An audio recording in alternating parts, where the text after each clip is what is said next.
Everyone. अब हम मस्तिष्क के मॉडर्न कोरिलेशन यानी कि फ्रैक्चर की बात करते हैं। यहाँ से भी मैं आपको पहले ही बता चुकी, 10 मार्क्स का क्वेश्चन आता है।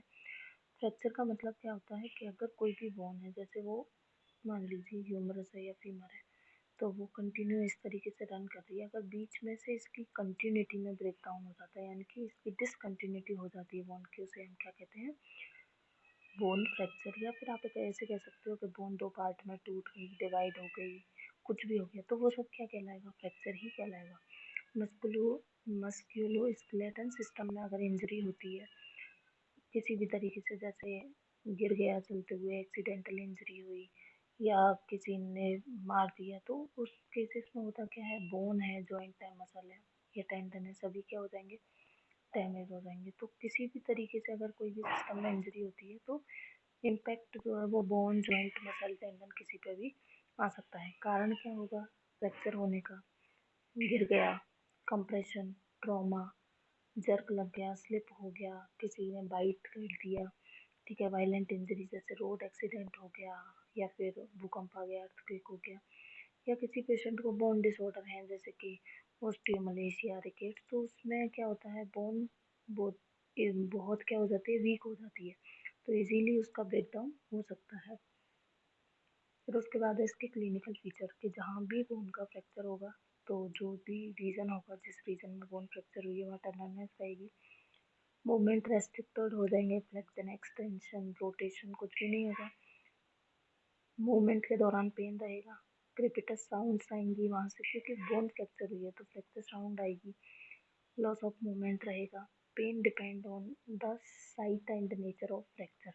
जैसे मान लीजिए रिब्स में फ्रैक्चर हुआ है तो जैसे ही सांस अंदर लेगा बहुत ज़्यादा पेन होगा, फीमर में फ्रैक्चर हुआ है तो लिम्ब में थोड़ा भी मूवमेंट होगा तो अनबियरेबल पेन होगा, ठीक है। और इसमें क्या होता है, जैसे हमने पढ़ा था अस्थिभंग में, मैंने बताया था आपको कि किसी भी पोजीशन में, चाहे वो बैठा हो, खड़ा हो, लेटा हो, सो रहा हो, दर्द में आराम नहीं मिलेगा। बिल्कुल वही सेम कंडीशन यहाँ भी है कि सीवियर पेन होगा, डिस्कम्फर्ट रहेगा, चाहे लेटा हो, बैठा हो, सो रहा हो, कुछ भी कर रहा हो, चल रहा हो, कुछ भी एक्सरसाइज, उसको सीवियर पेन होगा।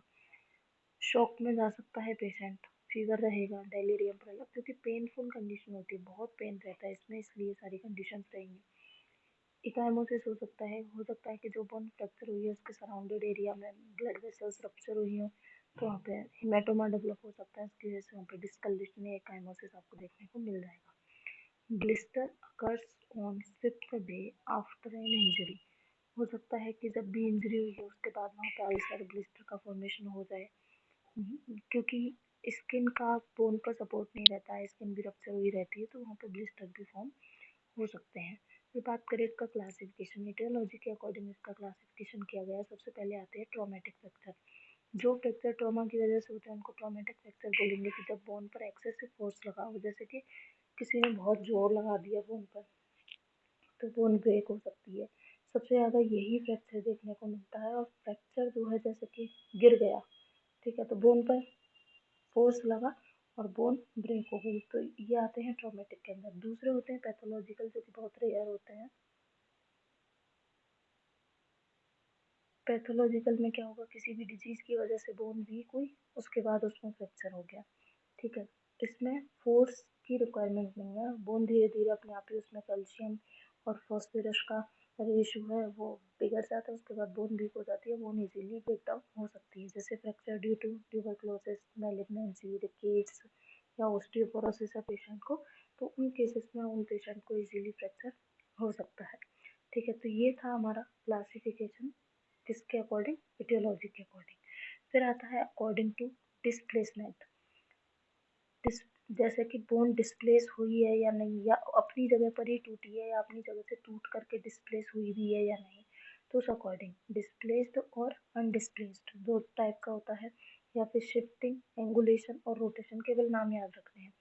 फिर आता है अकॉर्डिंग टू एक्सटर्नल एनवायरनमेंट। मान लीजिए बोन में फ्रैक्चर हुआ, जैसे ह्यूमरस टूटी है किसी की, ठीक है, और उसकी जो हेल वाली स्किन है वो भी निकल गई, गुंट बना वहाँ पे, तो फ्रैक्चर एक्सटर्नल एनवायरनमेंट से कम्युनिकेट अगर नहीं करता, यानी कि जैसे बोन टूटी और अंदर ही है, वो स्किन से बाहर आपको निकली हुई, टूटी हुई दिखाई नहीं दे रही है, तो उसको हम कहते हैं simple and closed fracture. Simple and close में क्या हुआ कि बोन टूटी तो है लेकिन बाहर टूटी हुई लटकी हुई दिखाई नहीं दे रही है, रप्चर दिखाई नहीं दे रही है, बस अंदर से ही आप उसको एक्सरे वगैरह करके पता कर सकते हो कि बोन टूटी है। ओपन और कंपाउंड में क्या होता है, fracture with destruction of overlying skin, जिसमें स्किन भी रप्चर हो, सॉफ्ट टिश्यू भी रप्चर हो, फिर बोन टूट जाए तो उसमें ओपन वुंड बना। तो अगर इस तरीके का फ्रैक्चर होता है तो उसको कहते हैं हम कंपाउंड ओपन फ्रैक्चर। फिर आता है on the basis of pattern. Pattern के बेस पर भी फ्रैक्चर को क्लासीफाई किया गया है। सबसे पहले आता है ट्रांसफर फ्रैक्चर। इसके अंदर क्या होता है, फ्रैक्चर लाइन जो होती है वो लॉन्ग एक्सिस के परपेंडिकुलर रहती है, जैसे कि ये बोन है, ठीक है, और बोन इस तरीके से टूटी तो ये हमारी लॉन्ग एक्सिस है और इसके परपेंडिकुलर है, तो इसको कहते हैं हम ट्रांसवर्स फ्रैक्चर। ऑब्लिक के अंदर क्या होगा, फ्रैक्चर लाइन लॉन्ग एक्सिस की कैसे रहेगी, ऑब्लिक, जैसे ये बोन है, फ्रैक्चर हुआ इस तरीके से, बोन ऑब्लिकली टूटी। स्पाइरल में क्या होगा, फ्रैक्चर लाइन एक से अधिक प्लेन में स्पाइरली हो, जैसे कि बोन यूं टूट गई, ऐसे स्पाइरली कई पार्ट से वो टूट गई है, तो उसको कहते हैं हम स्पाइरल फ्रैक्चर। सेगमेंट में बोन फ्रैक्चर ऑन सेगमेंट में होगी, जैसे कि ये बोन थी, ये यहाँ से टूट के इस तरीके की हो गई, इस तरीके की। सेगमेंट में अगर बोन टूटती है तो उसको सेगमेंटल कहते हैं। कम्युनिकेट में क्या है, बोन के अंदर इतने फ्रैक्चर हो गए कि उन्हें काउंट करना भी पॉसिबल नहीं हो पा रहा है, तो उसको कहते हैं हम कम्युनिकेशन, कम्युनिकेटेड फ्रैक्चर। फिर आता है according to different names. Name के अकॉर्डिंग भी फ्रैक्चर को क्लासीफाई किया गया है वो, लेकिन हर किसी के लिए नहीं है, कुछ पर्टिकुलर बोन के लिए ये नाम दिए गए हैं। जैसे मान लीजिए प्रॉक्सिमल अल्ना का विद डिसलोकेशन ऑफ, फ्रैक्चर किसका हुआ, प्रॉक्सिमल पार्ट ऑफ अल्ना का, जिसमें उसका, क्योंकि अल्ना और रेडियस आपस में एक जॉइंट बनाते हैं और उससे डिसलोकेशन भी अगर उसका होता है तो उसको हम नाम देते हैं मोन्टेजिया। तो मोन्टेजिया के अंदर प्रॉक्सिमल अल्ना का क्या होता है, फ्रैक्चर होता है जिसमें वो रेडियो अल्ना जॉइंट भी क्या हो जाता है, डिसलोकेट हो जाता है। बॉक्सर फ्रैक्चर किसको कहते हैं, नेक जिसमें fifth metacarpal, not tarsal, metacarpal का फ्रैक्चर वो बॉक्सर फ्रैक्चर कहते हैं। मार्च में क्या होता है, second and third metatarsal bone का क्या होता है, फ्रैक्चर होता है। और हेगमेंट्स फ्रैक्चर में क्या होगा, जो सर्वाइकल वर्टिब्रा है जिसमें सेकेंड एंड जो थर्ड सर्वाइकल जो वर्टिब्रा है उनका अगर फ्रैक्चर होता है तो उसको हेगमेंट्स फ्रैक्चर कहते हैं।